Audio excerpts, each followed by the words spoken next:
Hello, everyone. This is Rob Prestolt with Froehling Anderson CFO Services Team. As everyone knows, small businesses are going through a tough time right now with the COVID-19 situation.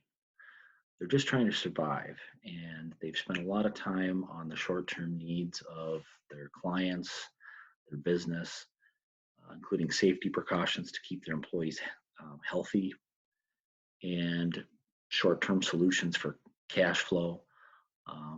Many of my clients have taken advantage of the PPP loan.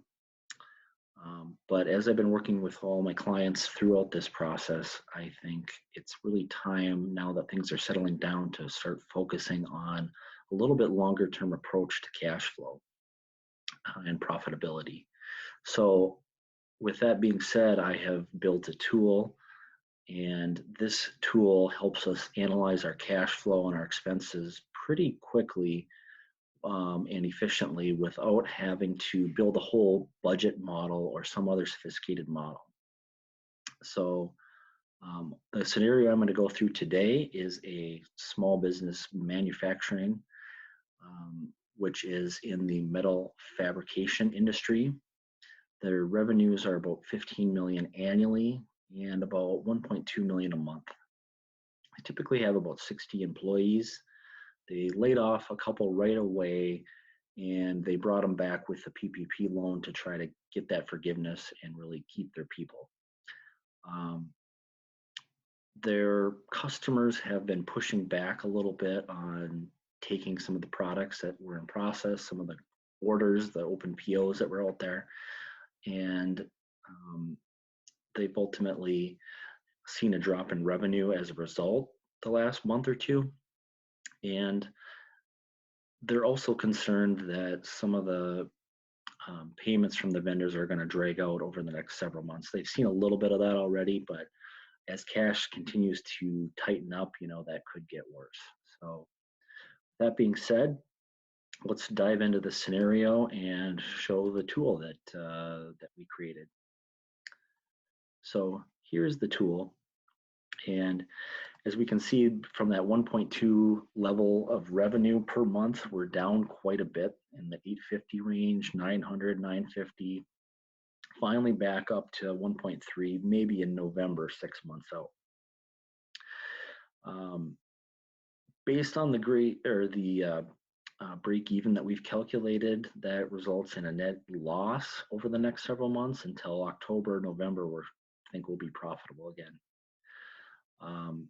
Right now we've got cash of about 500,000 thanks to the PPP loan, provided some liquidity, and our line of credit sitting with about $400,000 available. So if I were to just stop right there, we'd say, hey, we're in a pretty good situation today. Don't have to worry too much about cash flow. Well, as we're going to see here, that can change pretty quickly. So net losses is obviously part of the story here, but it's really important to look at the rest of the story for cash flow, and the rest of your story is your balance sheet. So the balance sheet can either create cash or it can use cash. So in month one here, it's actually going to create a little bit of cash for us from some of our inventory going down, our AR going down a little bit.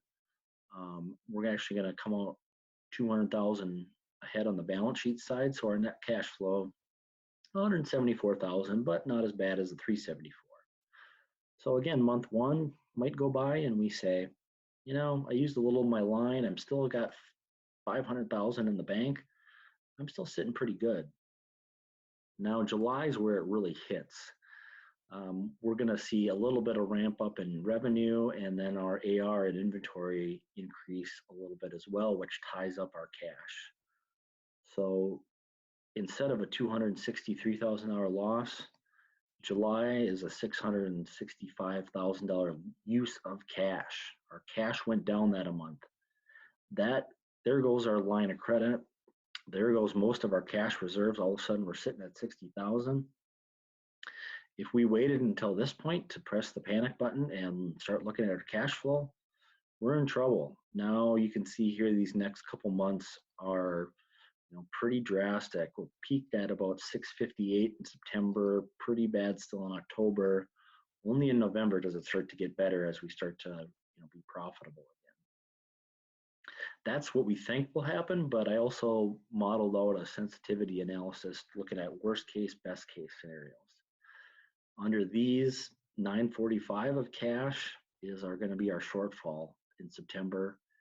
Best case, we think maybe 515. So, okay, what now? We know we've identified we got a cash crunch in the future. What are we going to do? Let's go to our ratios tab. This I put together to really help us analyze some of the key ratios of this business and what can we do to help ourselves in the next several months. So I've compared 2019 to industry and looked at, in the green ones are where we're better than industry. The red is where we could, make some improvements possibly to catch up to industry. The acid test tells us that we're a little behind. That essentially means after we back out our inventory, our ability to meet our short-term liabilities is not stellar.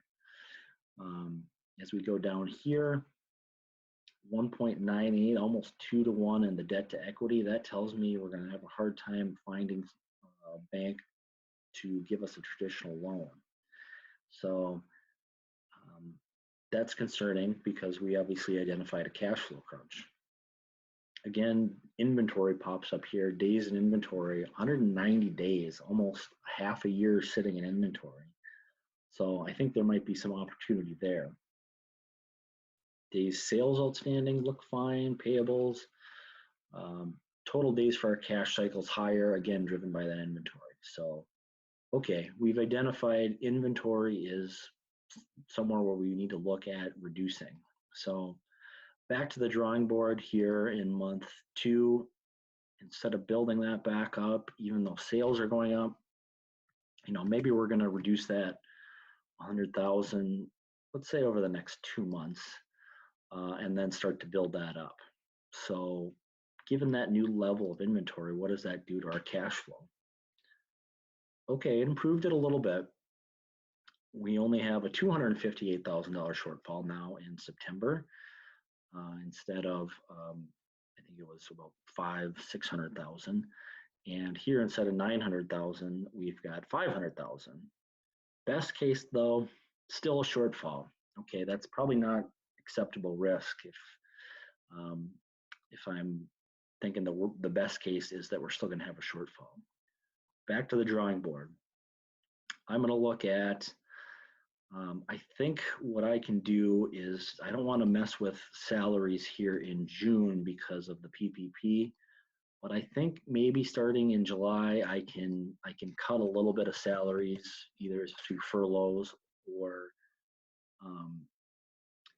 maybe some layoffs. Don't want to do too much because I am predicting, revenue is going to come back here in the fall. And I've got a lot of good long-term employees that I really don't want to lose. I worked hard to build this team in the competitive environment this last year, and I don't really want to give it up yet. So what does that do to our cash flow? Okay, that helps it a little more. Still think we're going to be a little short probably in September. Worst case, 215 short. Best case, we're good. So assuming we're a little short again, I don't think I can cut any other expenses. I'm going to go, excuse me, I'm going to go to this sources of funds that have arisen in this COVID situation. Payroll protection, we've already taken advantage of. Minnesota loan programs, not too much there to really take advantage of. There is a Federal Reserve Main Street program designed a little more for bigger businesses, in my opinion. I don't think it's a huge opportunity. Brings me back to the SBA Economic Injury Disaster Loan Program. I think that's a pretty good program. My second choice to the PPP, 3.75% interest, up to 30 years, up to $2 million. Probably won't get approved for that much, but it is a pretty good program. I've had clients take advantage of both the PPP and this program. And with it comes a $10,000 automatic advance that you do not have to pay back.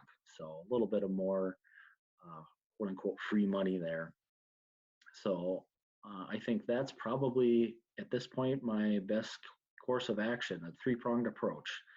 I'm going to reduce my inventory a little bit more. I'm going to maybe reduce my manufacturing payroll a little bit, and then I'm going to go ahead and apply for that EIDL loan, which is applied for directly through the SBA website. So hope that helps give everyone a quick summary. As you can see, this is a pretty quick, easy tool just to help make those decisions on the fly. And you can see the power of making those little incremental changes can affect your cash pretty drastically. So I'm going to pop out of here. So with that being said, thank you for joining me for this quick demonstration. I love to help with this kind of stuff with my business clients. So if you're interested in using this tool to help your business plan your cash flow over the next 6 months and ultimately be more profitable, please give us a call. Thank you.